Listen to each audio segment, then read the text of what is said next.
Welcome friends and family and followers. Today we are going to hook up what is called a middle buster. We're going to use the middle buster like a trencher, and in the trench we're going to line it and we're going to direct some water off of our property.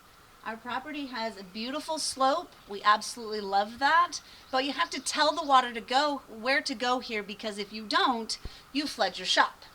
So with that being said, we're going to show you where we're going to put this trench, how we're going to do it, and kind of a little bit of why we're going to do that, and it should be fun. Follow along. This is the middle buster. You drop it right on the back of the tractor's 3-point hitch. Two simple levers lock it in place, and we're good to drag it like a trencher.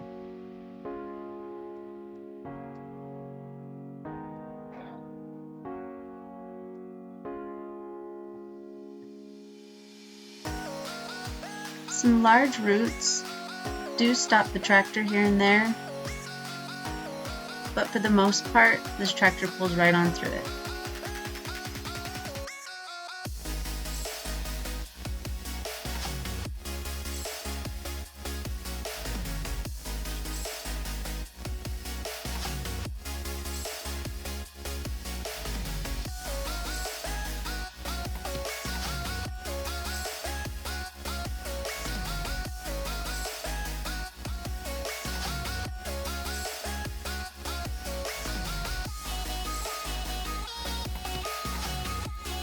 This was our second pass through, so it did a lot more digging than initial breaking.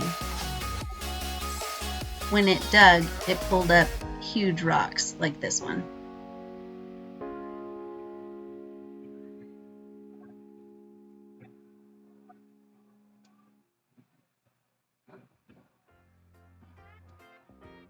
We took the rocks that weren't good for the drainage ditch but excellent for the rock wall and filled up the bucket with them to take them to our rock wall, which you'll see on a different video.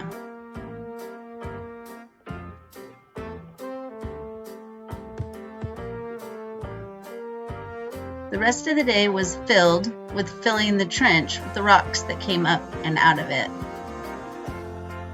Kind of like filling it with large gravel. We sorted any rocks that could be used for the rock wall over by the garden, and the rest we placed inside the trench. This took a while.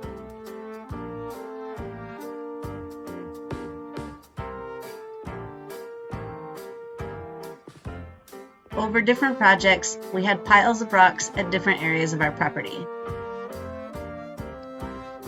We took the little tractor, which is a big helper, and we loaded up all of these piles. Some of these piles came from digging up where we were going to plant trees. Some of these piles came from where we had disked in the garden and were tossing all the rocks out. But for the most part, we used double fist-sized rocks to fill the trench.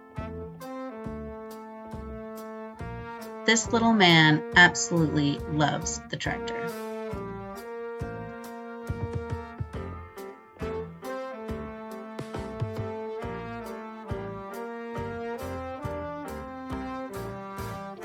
When all was said and done, to level out where the path was next to the trench, we took off the middle buster and put on the box blade. This is a great tool for just planing it out to make a nice level walkway, which we will cover in mulch so it's not slippery later. You can see here that some of the trench isn't quite filled in yet. It took us a little while to find all the rocks we need, but we did find them all off of our property.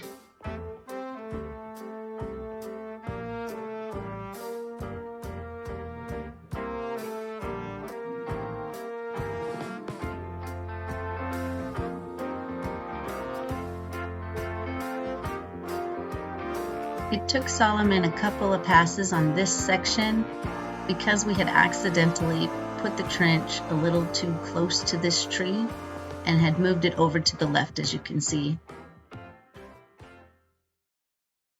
All right, so after 2.1 inches of rain overnight, we have to come and assess how did our drainage ditch do. Well, it did pretty good. It caught most of the water, but I'm going to show you where we have to do some repairs. So, the first place it caught was this runoff. This runoff comes from the driveway, it comes from the gutter system, it comes from all the way up the hill. It caught it just fine, right here. It took it all the way down here. Then this water runoff from the shed jumped in right here. Show them, Daddy. Right here, it jumped into the ditch. And as you can see, the berm on the other side is still functioning because it didn't jump over. So it caught the water here, which that was the idea. And it ran it, I'll go ahead of you, Daddy. Ran it all the way down. So you can see where the water jumps in the ditch, right here. See, it jumps in the ditch right there. Lock it, silly cat. And it did great. You can tell it did great because the dirt washes into the rocks, but then the rocks are clean. You see, like after the water hits the rocks, you're good to go. But it jumped out of the ditch right down here.